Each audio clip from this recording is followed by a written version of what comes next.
Pozdravljeni. Navdušenci Formule 1 pogostokrat naletimo na izraze, kot so tovarniška ekipa, konstruktor, popolni konstruktor in še bi lahko naštevali. Danes si bomo ogledali, kaj je vse v ozadju za temi izrazi, ter še marsikatero s tem povezano zgodbo, ki menim, da bo marsikomu zanimiva.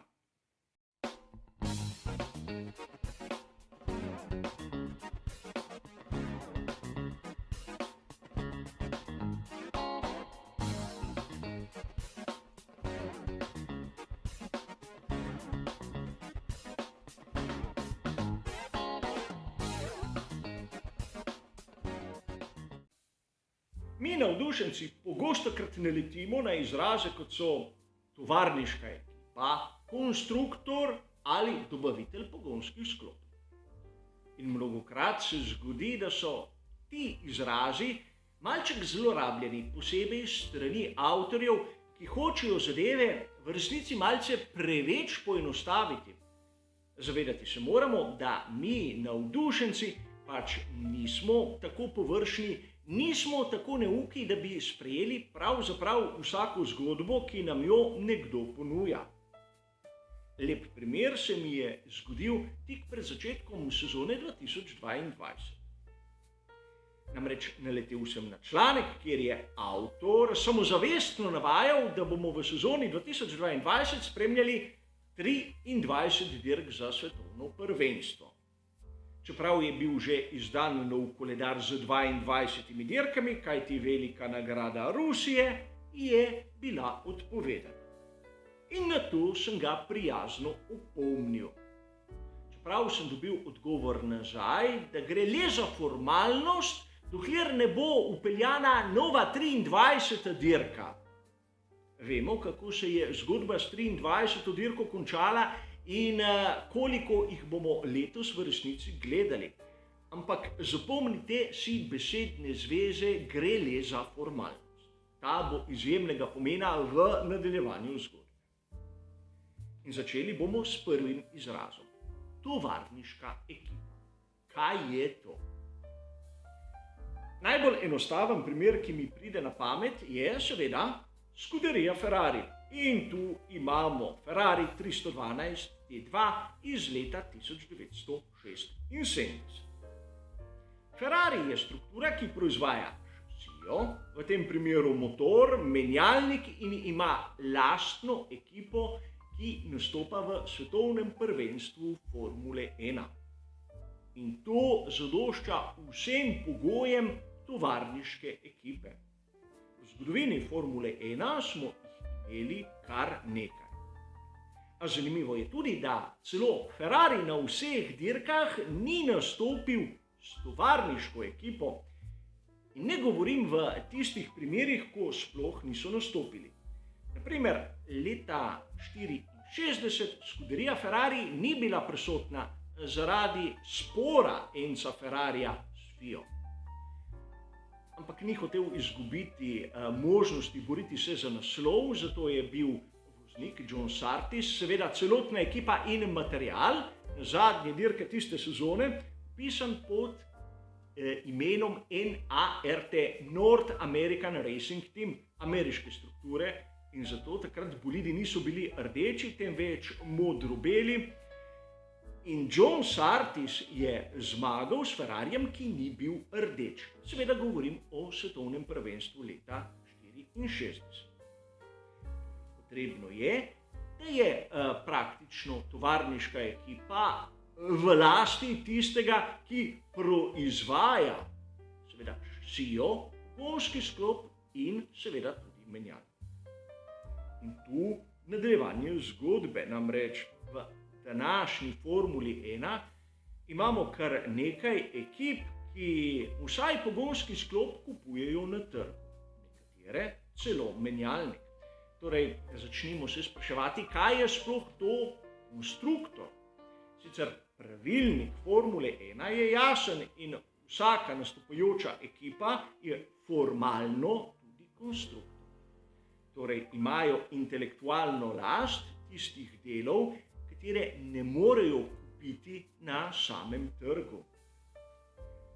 imamo lep primer, kjer lahko začnemo dvomiti v dejstvo, da je določena ekipa zares pravi konstruktor in govorim o ekipi Haas.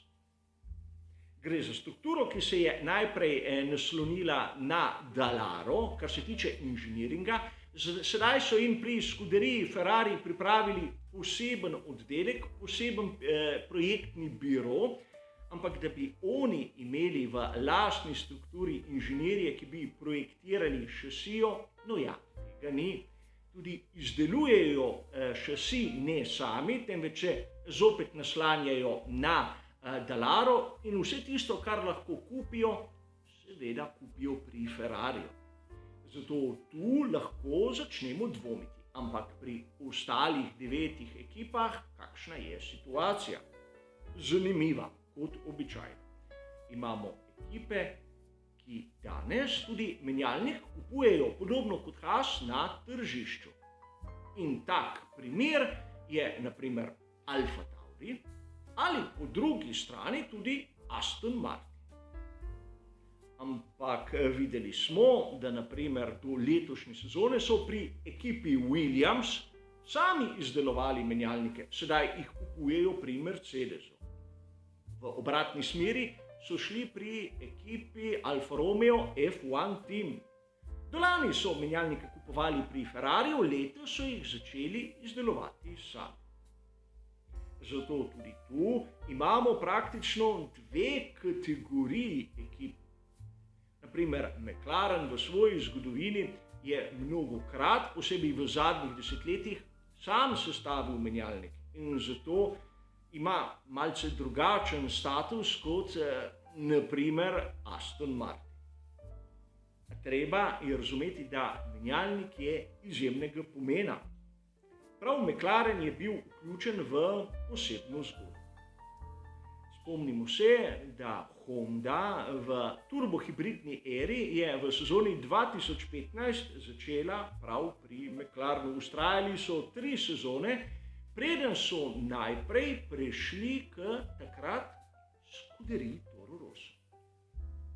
A težava je bila, da Scuderija Toro Rosso je zmeraj kupovala menjalnike pri Red Bullu, njihovim lastniku, matični ekipi, imenujte jih kot hočete. A menjalnik, ki so ga izdelovali pri Red Bull Technologies, ni šel na pogonski sklop Honde.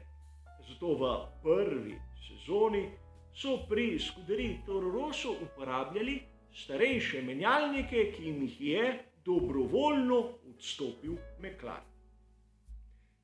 To biti pravi konstruktor v Formuli 1, vsaj po mojem mnenju, pomeni imeti sposobnosti razvijati menjalnik. Tako ni težav, ukolikor pride do takšnih ali drugačnih menjav. Namreč že prej omenjena Honda nikoli ni izdelovala menjalnikov in tudi zaradi tega so prvo sezono v sklopu koncerna Red Bull jih imeli samo takrat pri Scuderiji Toro Rosso. Šele naslednje leto, ko so razvili svoj lasten menjalnik, je pogonski sklop Honda prišel tudi v Red Bull.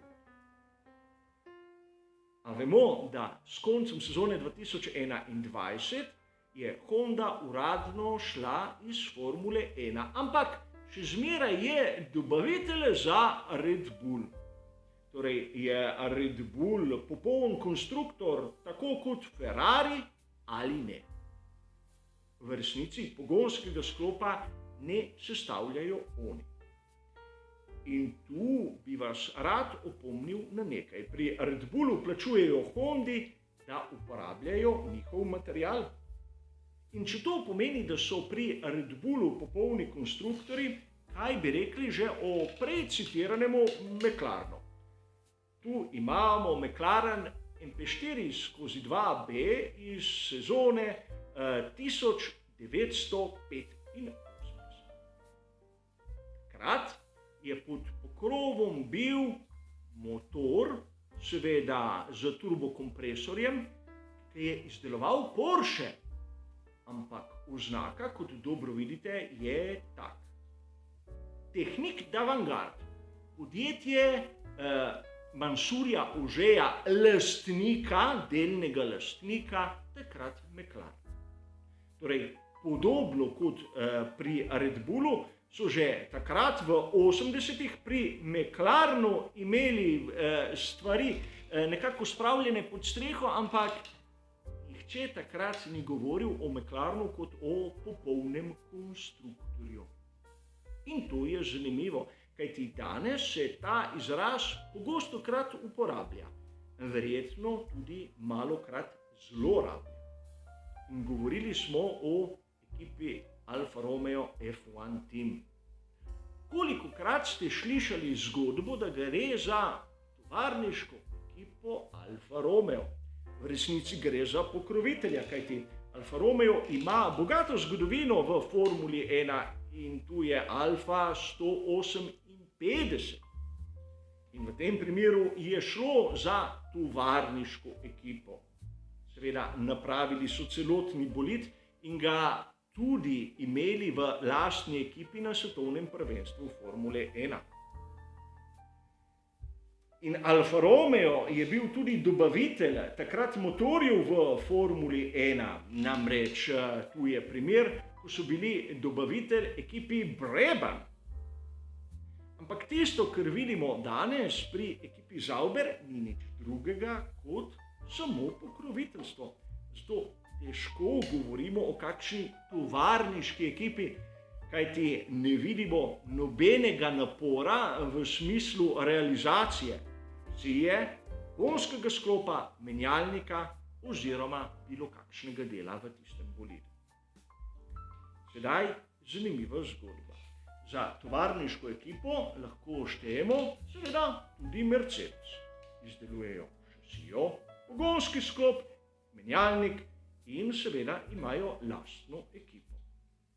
Kot je dobro znano, ne gre za tisto ekipo, ki je v svetovnem prvenstvu Formule 1 nastopala naprimer v sezonah 54 in 55, ampak ekipo, ki ima tukaj dolgo zgodovino v svetovnem prvenstvu Formule 1 pod različnimi imeni. Poznamo zgodbo ekipe Brown, Honde, BAR in še bi lahko našteval. Ampak vidimo tu lep primer, kako je lahko ena in ista ekipa, bazirana v Brakeleyu v Veliki Britaniji, nastopala pod naprimer japonsko zastavo, ko je bila tovarniška ekipa Honde, in sedaj, ko je tovarniška ekipa Mercedesa pač z drugo licenco pod nemško zastavo. A tu bi rad pripomnil nekaj. Namreč mnogokrat ste slišali zgodbo, da ekipa Mercedes v bistvu izhaja iz britanske ekipe Tyrrell. Iz nje naj bi nastal BAR in potem vsa evolucija do Mercedesa. A tu marsikdo izpusti izjemno pomemben korak. Ekipa Mercedes ima svoj sedež v Brakeleyu. Ko je nastajala ekipa BAR, so kupili licenco Tyrrella, kar se tiče sedeža. Torej, tistega srca ekipe so pa kupili prostore proizvajalca Reynard. In ta je bil zmeraj baziran v Brakeleyu. Namreč Tyrrell je imel svoj štab v Ockham. Ampak to so malenkosti, ki se marsikdaj prezrejo in mnogokrat tudi ne vedo. Govorili smo o dobaviteljih danes pogonskih sklopov, včasih le motorjev znotraj izgorel. Najbolj znamenit je seveda Ford Cosworth DFV. Enota je prišla v svetovno prvenstvo Formule 1 daljnega leta 1967 in zadnji naslov so osvojili leta 1982. In mnogokrat bomo lahko slišali, da gre za Ford DFV. A v resnici Ford s to enoto je imel bore malo. Namreč v začetku je Colin Chapman prepričal Ford, da je plačal razvoj tega motorja Cosworthu, novemu podjetju, ki je pravzaprav nastalo v tistem času. In v zameno za to financiranje smo lahko zmeraj gledali napis Ford in seveda prisotnost imena kot konstruktorja. A da bi Ford poleg denarja vložil kakšno tehnologijo v razvoj? Ne.